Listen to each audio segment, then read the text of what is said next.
Okay, moving on with veteran artists with releases in 2011. We have 80s mainstay Duran Duran. They came out with an album called All You Need Is Now.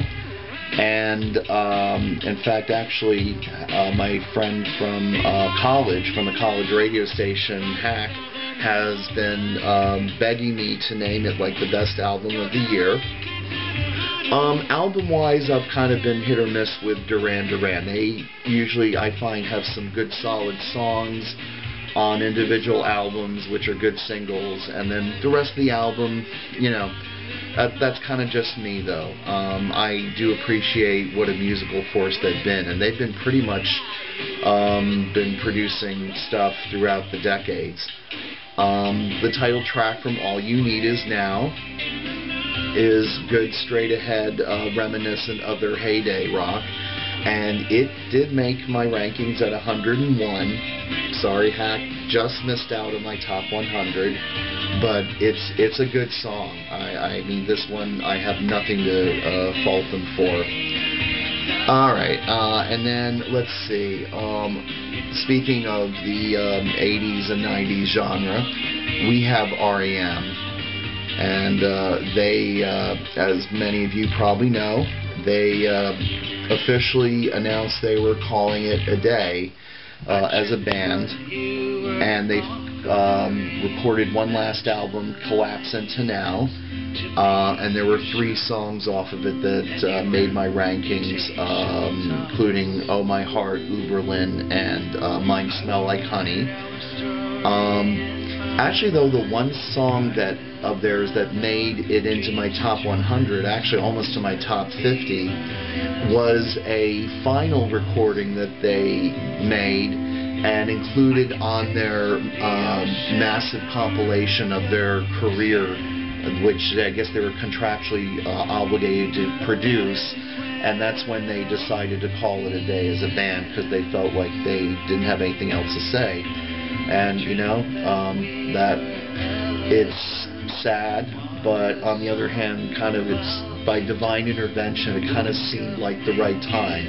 And myself and other friends who are big fans of theirs, we all kind of agree, like, yeah, this is like a natural ending point for them as a band. So they released a new track, We All Go Back to Where We Belong. Apparently it was their last recording of new material, and perfect coda to their career. And again, thank you, R.E.M. I could go on for hours about their music on another occasion.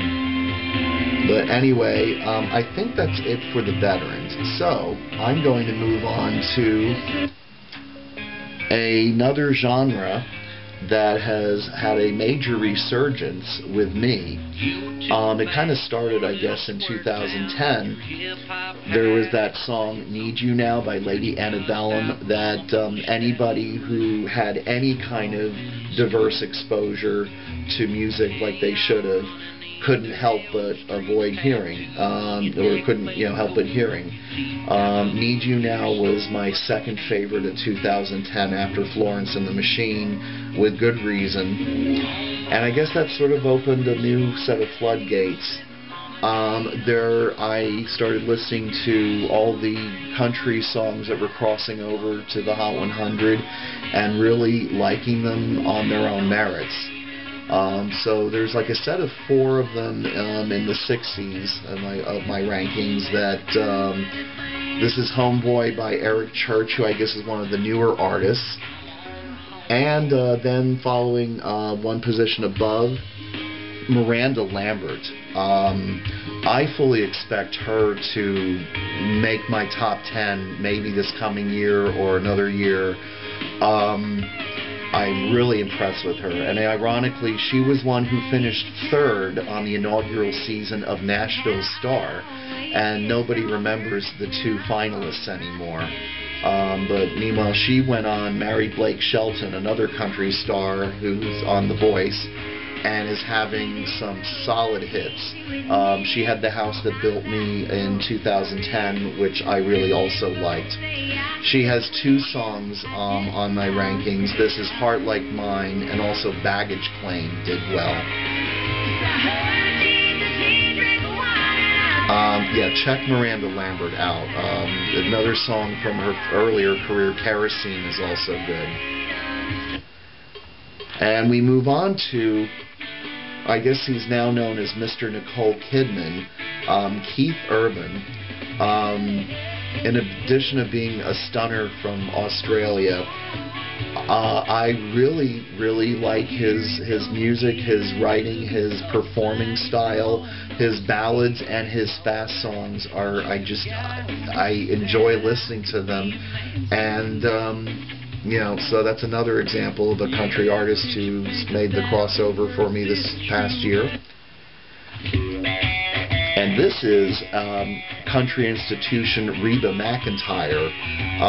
She had a massive country #1 hit in the crossover song Turn on the Radio, which is another sassy song with attitude, like she doesn't need the guy that treated her like crap. So anyway, so that's a couple examples of country and how well it's done. And in fact, my top 20 is a quarter country. That was kind of the effect of it.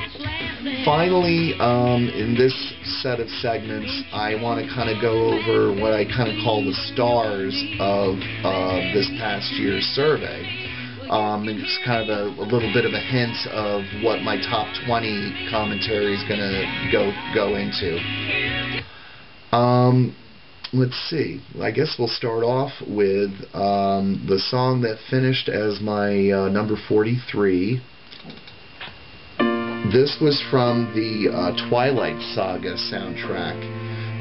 This singer-songwriter who was kind of unknown until one of her songs was used for So You Think You Can Dance. Her name is Christina Perri, and that's Perri with an I at the end instead of a Y. I'm going to discuss her album at length more, but let's see, what was the name of her album? Love Strong, with a period after it. Get it. It is wonderful. There were 2 songs that made my top 30. She actually made 4 songs that made my top 30, but The Lonely at 30 and Mine at 26, solid songs. And she also was enlisted to record a song for the Twilight Saga, Breaking Dawn. This beautiful, gorgeous song called 1,000 Years. And that came close to making my top 40 of the year as well. I mean, she is an artist to check out, and I will be discussing her more at length when I go over my top 20 songs of the year. And finally, the other diva that was battling with her, Adele. I'm going to be discussing Adele in my top 20 segments. Her lowest out of 4 songs, her lowest ranked one is this one, Set Fire to the Rain. That was my 32nd favorite song of the year. I know, and this is the worst of the 4. She took over. She occupied my top 20, kind of tweaking a little news item of the last year. Well, that's kind of the end of this segment, and I'll be discussing my top 20 songs in probably 5 songs per clip. So, thank you.